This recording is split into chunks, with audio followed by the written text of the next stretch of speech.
Salut, c'est Chris, bienvenue sur Apnée et Lifestyle. Aujourd'hui, je suis à Canggu, je suis toujours à Canggu, à Bali. Et donc, j'enregistre cette petite vidéo. Donc là, je suis dans la chambre d'hôtel. Donc, la déco est pas top top derrière. Donc, c'est un petit peu orange, etc. Mais bon, je suis sur le canapé de la chambre d'hôtel de notre petit Airbnb.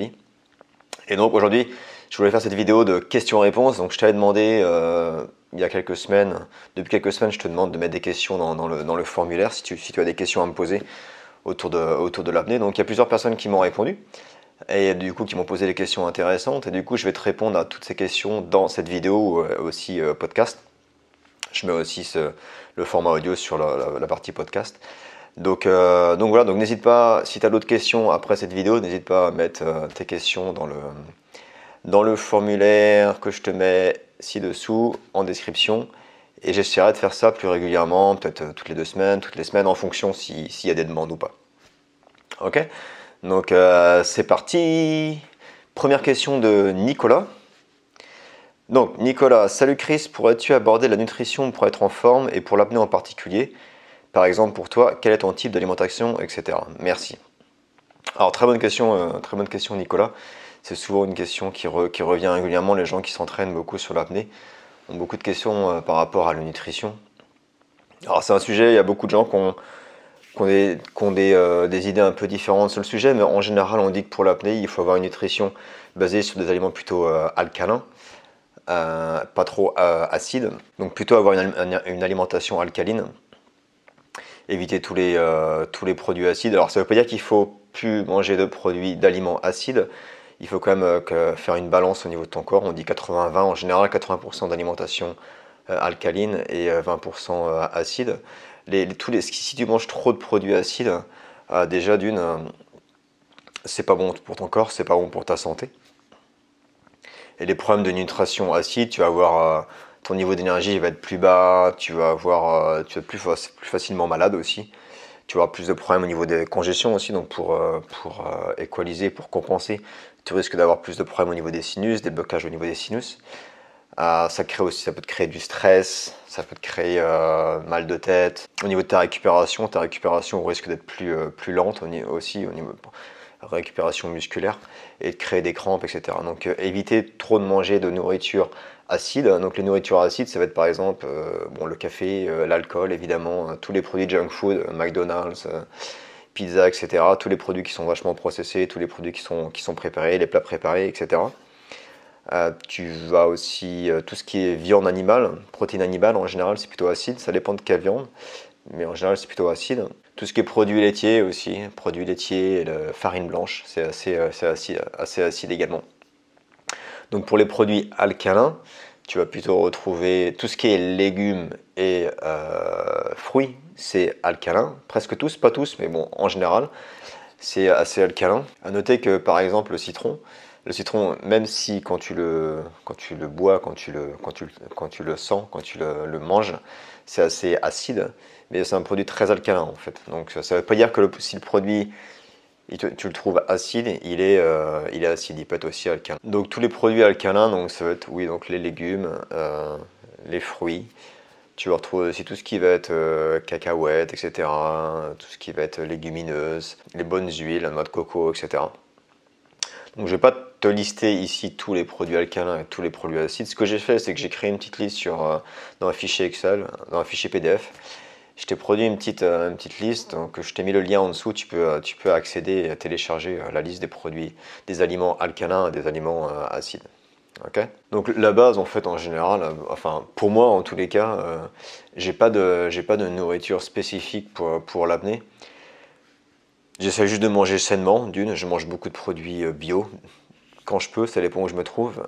C'est pas toujours facile de trouver des produits bio, mais j'essaie de manger des produits bio dès que je peux, avec beaucoup de légumes, beaucoup de fruits, beaucoup de légumineuses. J'aime beaucoup manger du quinoa, je mange des lentilles. Bon, les lentilles c'est acide, mais c'est pas très grave, il faut aussi trouver la balance, comme je disais avant. Et j'essaie d'éviter tous les plats préparés, etc. Par contre, j'aime beaucoup le café, donc je bois du café, j'essaie de me limiter à un café par jour. Et puis, et voilà, après quand je suis en période d'entraînement, si je pars m'entraîner pendant un mois ou 2 mois, là par exemple je vais arrêter le café pendant 1 ou 2 mois, et après quand j'arrête l'entraînement, je reprends, j'aime bien boire mon petit café quand je bosse, etc. Donc voilà, il faut aussi trouver ce qui toi te plaît en fait. Il faut juste essayer de manger sainement et comme un apport en protéines, que ce soit animal ou végétal. Mais essaie de trouver, ouais, de trouver ce qui te plaît, mais essaie vraiment d'éviter tous les produits junk food, tous les plats préparés. Essaie de te préparer tes petits trucs, de vraiment manger le plus de fruits et légumes possible, et puis avec un peu de viande, avec un peu de poisson, etc. Et voilà, moi c'est ce que je conseille pour l'apnée. Et pour une bonne santé en général. Je ferai peut-être une vidéo, une petite vidéo, une petite formation plus détaillée sur le sujet. Donc voilà, n'hésite pas à télécharger donc la liste des produits, des aliments alcalins et des aliments acides, donc je te mets le lien juste en bas. Donc la prochaine question de Rémi. Je pratique ce sport dans un cadre de chasse sous-marine, mais j'ai du mal à contrôler mon envie de respirer. J'arrive maintenant à tenir 1 minute 20 sous l'eau, mais je finis avec des énormes douleurs au niveau de la cage thoracique. Continue tes vidéos, elles sont super. Super, merci Rémi pour ton petit retour, ton petit feedback. Alors donc la chasse sous-marine, donc c'est pareil, hein, c'est basé sur, donc c'est de l'apnée évidemment. Donc tu as du mal à contrôler ton envie de respirer et tu as des énormes douleurs au niveau de la cage thoracique. Donc j'imagine que tu parles de contraction. Donc c'est tout à fait normal si tu as ces contractions. Ces contractions, c'est ce qui te donne l'envie de...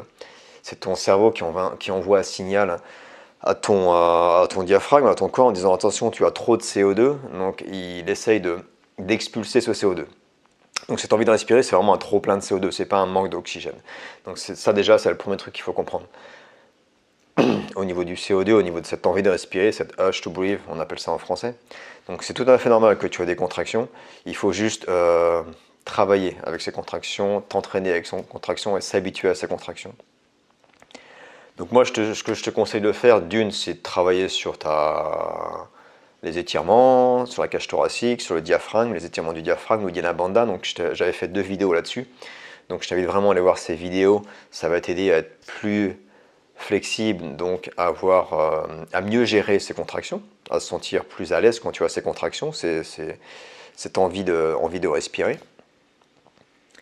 Deuxième conseil, donc la nourriture, comme on en a parlé juste avant, donc éviter de manger trop de junk food, trop de produits acides, manger plutôt des produits alcalins. Ça va t'aider aussi en ayant une alimentation plutôt alcaline, ça va retarder aussi un peu cette envie de respirer. Bosser sur ta relaxation, super important pour s'habituer à ces contractions. Et puis plus tu es relax, moins tu vas consommer d'oxygène, plus cette envie de respirer va venir tardivement. Donc bosser sur la relaxation. Et puis tu peux faire des tables de CO2, qui vont te permettre, donc à sec, qui vont te permettre de t'habituer à cette envie de respirer. Donc je ferai peut-être une vidéo, j'ai prévu de faire d'ailleurs une vidéo sur les tables O2 et CO2 plus tard. Donc tu pourras voir ça plus tard dans une vidéo si tu ne sais pas ce que c'est. Mais le but des tables de CO2, c'est vraiment de travailler sur ces contractions, d'augmenter la tolérance au CO2 dans ton corps pour retarder cette envie de respirer. Ok, donc plusieurs choses sur lesquelles tu peux travailler pour améliorer et puis continuer à t'entraîner. Moi je conseille vraiment à faire du CO2, l'étape de CO2 à sec et travailler sur cette relaxation et tu vas voir que petit à petit tu vas réussir à mieux gérer ces contractions. Tu auras toujours ces contractions, mais petit à petit, plus tu vas t'entraîner, plus tu vas réussir à retarder ces contractions et plus tu vas t'habituer à ces contractions, plus tu vas être à l'aise avec ces contractions. Mais c'est tout à fait normal d'avoir des contractions. C'est le signal qui est envoyé par ton cerveau pour dire attention, il y a trop de CO2 dans ton corps. Donc on a besoin de ce signal pour savoir où tu en es dans ta plongée. Continue à t'entraîner, ne te fous pas de pression. Et plus ça va aller, plus tu vas être à l'aise avec ça. Question de Damien, quels sont les avantages, bénéfices et inconvénients que peut apporter l'apnée freediving chez les plongeurs avec bouteille? Alors que des bienfaits, d'une, aucun inconvénient à faire de l'apnée si tu fais aussi de la plongée scaphandre ou plongée en bouteille. D'une, tu vas travailler vachement sur la relaxation, sur une bonne respiration. Et en travaillant sur une bonne respiration abdominale, donc je t'invite à aller voir la vidéo d'ailleurs sur la respiration abdominale que j'ai faite il y a quelques semaines. Donc en travaillant sur cette relaxation, sur la respiration, tu vas consommer de moins en moins d'oxygène. Donc ça va t'aider donc du coup à rester plus longtemps quand tu es sous l'eau en bouteille, donc à consommer moins d'oxygène. En travaillant sur la technique aussi, sur une bonne technique de palmage, etc. C'est pareil, tu vas consommer moins d'oxygène et donc ça va te permettre de rester plus longtemps en plongée bouteille. Tu vois, moi par exemple, avant, moi je fais un peu le plongée bouteille, j'en ai fait un petit peu, j'en fais presque plus maintenant, mais bon, j'ai mes niveaux pour la plongée bouteille également. Maintenant, quand je vais faire de la plongée bouteille, j'arrive à rester plus d'une heure avec 200 bars, même voire plus. Ok, donc c'est vraiment en travaillant ouais, sur la relaxation et sur une bonne respiration. Donc ça ne peut que t'aider. Il n'y a pas d'inconvénient. À savoir par contre que il n'est pas du tout recommandé de faire la plongée bouteille et de l'apnée le même jour. Okay, quand tu fais de la plongée bouteille, tu cumules de l'azote N2 dans ton corps, donc tu peux avoir des problèmes de décompression. Si tu fais de l'apnée directement derrière, tu peux avoir ce problème également. Okay, donc vraiment garder au moins 12 à 18 heures entre plongée bouteille et plongée apnée. Moi je conseille que tu gardes 24 heures, un jour tu plonges en apnée, un jour tu plonges en bouteille. Donc voilà, mais garde assez de temps entre les deux pour éliminer cet azote. Ok, super important. Prochaine question de Jonathan. Salut Chris, pourrais-tu donner des conseils pour bosser sur la compensation au sec? Ça me serait super utile, merci d'avance. Et je pense que la prochaine question aussi c'est sur la compensation de Robin. Bonjour, alors j'adore tes vidéos, merci. Et je me suis dit pourquoi pas une sur les manœuvres de décompression en apnée, qu'en penses-tu? Donc oui, Jonathan et Robin, vous avez tout à fait raison. C'est prévu, c'est dans ma liste de faire des vidéos plus sur la compensation, donc sur la manœuvre de Valsava et la manœuvre de Frenzel. Donc je sortirai des vidéos bientôt, j'espère, sur ce sujet. Dans tous les cas, si tu sais déjà comment compenser, un truc que tu peux faire, c'est vraiment travailler à sec cette compensation. C'est t'habituer à compenser à sec, que ce soit la tête en haut, allongée, la tête vers le bas, et essayer de compenser toutes les secondes. Bam, bam, bam, bam. Faut que ce soit facile pour toi de décompresser, de compenser. Et vraiment, ouais, toutes les secondes, tu dois pouvoir réussir à compenser sans forcer. Okay, il ne faut surtout pas forcer. Donc tu peux vraiment le travailler à sec là-dessus. Et aussi, comme je le disais avant par rapport à la question sur la nutrition, si tu as une bonne hygiène de vie, si tu as une bonne nutrition, tu auras moins de mucus au niveau des sinus, etc. Donc tu auras une meilleure compensation également. Okay, donc tu peux vraiment la travailler à sec et après appliquer tout ça quand tu vas en plongée. Mais je ferai des vidéos plus détaillées sur la méthode de Valsava et sur la méthode de Frenzel. Ok? Donc patience, ça va arriver. Et la petite dernière question de Jules. Salut Christophe, j'avais une question concernant la compensation à laquelle j'espère que tu pourras répondre. Donc toujours sur la compensation. En profondeur, mon max est à 40 mètres. Super. J'arrive à compenser en Frenzel jusqu'à 35-40 mètres. Je suis assez souple de la cage thoracique. Mais je pense que je vais être bloqué vers cette profondeur avec Frenzel. Je vais donc pratiquer une manœuvre de bouche pleine, donc on appelle ça le Marfil. Ma question est de savoir à quelle profondeur je dois remplir mes joues. Et étant une manœuvre nouvelle pour moi, je fatigue vite. Quel exercice peux-tu me proposer pour m'entraîner au sec sur la bouche pleine? Merci encore pour tes explications. Alors, plein d'infos. Donc là c'est pareil, je reviendrai plus en détail sur cette compensation, la méthode de Marfil. Donc plein de questions Jules, toujours sur la compensation. Donc tu parles de Frenzel et de la manœuvre de bouche pleine, donc le Marfil ou le Frenzel Fata. Donc d'abord, déjà c'est bien si tu es souple de la cage thoracique, je te conseille vraiment de continuer à travailler là-dessus, ça va vraiment t'aider. Avec Frenzel, 35-40 mètres, normalement tu vas pouvoir aller beaucoup plus profond. Il y a des gens qui vont en Frenzel super profond, donc c'est principalement basé sur la relaxation et sur la souplesse de la cage thoracique. Donc je te conseille de continuer à travailler sur la relaxation et sur la souplesse de ta cage thoracique et du diaphragme, et continuer à pratiquer ça. Tu peux continuer à pratiquer aussi, compenser à sec, tu t'expires le plus possible, donc les poumons vides, et tu essayes de compenser comme ça. Tu peux pratiquer la méthode de Frenzel en expirant le plus possible avant. Okay, donc c'est une bonne méthode pour travailler sur ta compensation en profondeur, pour simuler la pression et simuler la profondeur. Concernant la méthode de Frenzel, Fata ou Marfil, ou la méthode de bouche pleine, donc ça c'est une très bonne technique. Je ne sais pas si tu as pris un cours ou si tu l'as appris toute seule. Je ne peux pas te l'expliquer là maintenant tout de suite, ça prend beaucoup de temps. En général quand je l'enseigne, ça prend plusieurs heures, voire plusieurs jours pour la pratiquer. Donc je ne vais pas trop en parler là-dessus, mais je ferai peut-être une formation sur le sujet en ligne plus tard. sur comment pratiquer cette méthode Mouthfeel, Franz del Fata. Alors tu me demandes pour la profondeur, à quelle profondeur prendre ton mouthfeel, ta bouche pleine. Alors ça va dépendre de toi, ça dépend de chaque personne, comment tu es flexible, comment tu le sens, etc. Ce que je te conseille, le but c'est de, quand tu prends ton mouthfeel, tu veux d'une que ton mouthfeel soit le plus plein possible, donc le plus d'air possible dans la bouche. Et tu veux que ce soit assez relax pour la prendre. Okay, donc ça c'est à toi de voir. En général, on va dire pour les débutants, tu peux la prendre entre 15 et 20 mètres. Donc essaye, tu vas à 15 mètres, prends ton mouthfeel, vois comment tu le sens et vois jusqu'à combien tu peux aller de profondeur avec ton mouthfeel. Essaye après à 18 mètres peut-être, puis à 20 mètres, 22 mètres. Et essaye de voir ce qu'il y a de plus à l'aise pour toi, ce qui te semble plus à l'aise, le plus facile à prendre avec un bon mouthfeel. Et après, tu vas voir qu'au fur et à mesure, si tu évolues 40, 50, 60, plus ça va aller, plus tu vas peut-être prendre ce mouthfeel plus profond. Okay, mais tu adaptes en fonction de toi. J'ai pas de réponse à te donner vraiment précise là-dessus. Mais commence à 15 mètres, essaye à 15 mètres, fais plusieurs plongées comme ça en le prenant à 15 mètres. Après, essaye un petit peu plus profond et vois step by step comment ça se passe pour toi.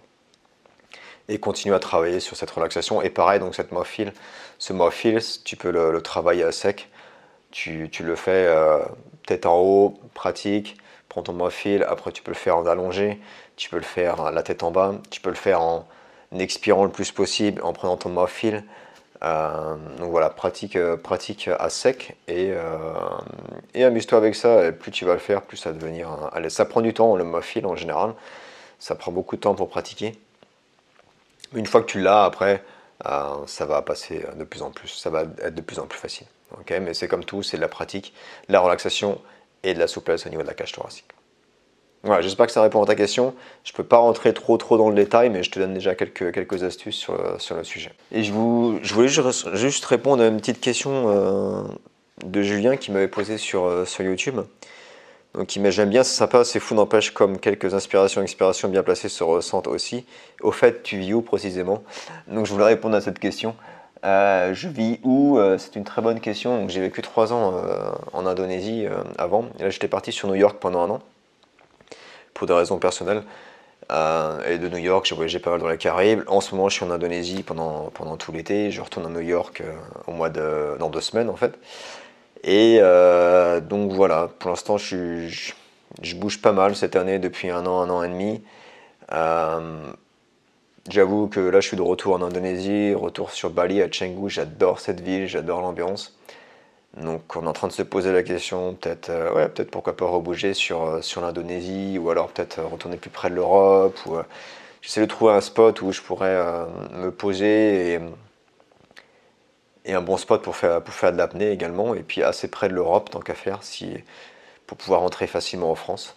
Parce que bon, la France ça me manque aussi des fois de temps en temps, puis j'aimerais bien passer un peu plus de temps en France, et puis et peut-être faire des rencontres aussi avec les gens qui me suivent sur YouTube, avec vous, et puis peut-être faire des cours, ou donner des cours, peut-être pas en France, mais en Espagne ou en Égypte, près de la France. Donc voilà, aujourd'hui je suis pas vraiment basé quelque part. Dès que je serai basé quelque part, je vous tiendrai au courant, je vous dirai où je suis, et voilà. Ok, donc j'espère que ce format te plaît. Moi j'aime bien, je trouve ça assez intéressant en fait comme format. Donc n'hésitez pas à continuer à me poser des questions via le formulaire que je t'ai mis en description. Et comme je te disais en intro, donc du coup s'il y a des questions régulièrement, je ferai des vidéos peut-être toutes les semaines, peut-être toutes les 2 semaines, peut-être 1 fois par mois en fonction des demandes, et je te répondrai directement en vidéo. Et donc je continuerai à faire ces petits questions-réponses vidéo et podcast. Voilà, sur ça je te laisse. Bon, ça va être une vidéo assez longue, tu vois, ça fait peut-être une petite vingtaine de minutes, donc c'est assez long comme format, mais bon, j'espère que ça t'a plu. Je te laisse, je te dis à la prochaine. N'hésite pas à me poser des questions, n'hésite pas à commenter, à mettre des petits pouces bleus si tu aimes, et puis à partager avec tes potes apnée si tu penses que ça peut les aider. Et puis moi je te retrouve dans un prochain podcast ou dans une prochaine vidéo, et surtout n'oublie pas, rêve ta vie et vis tes rêves. Ciao.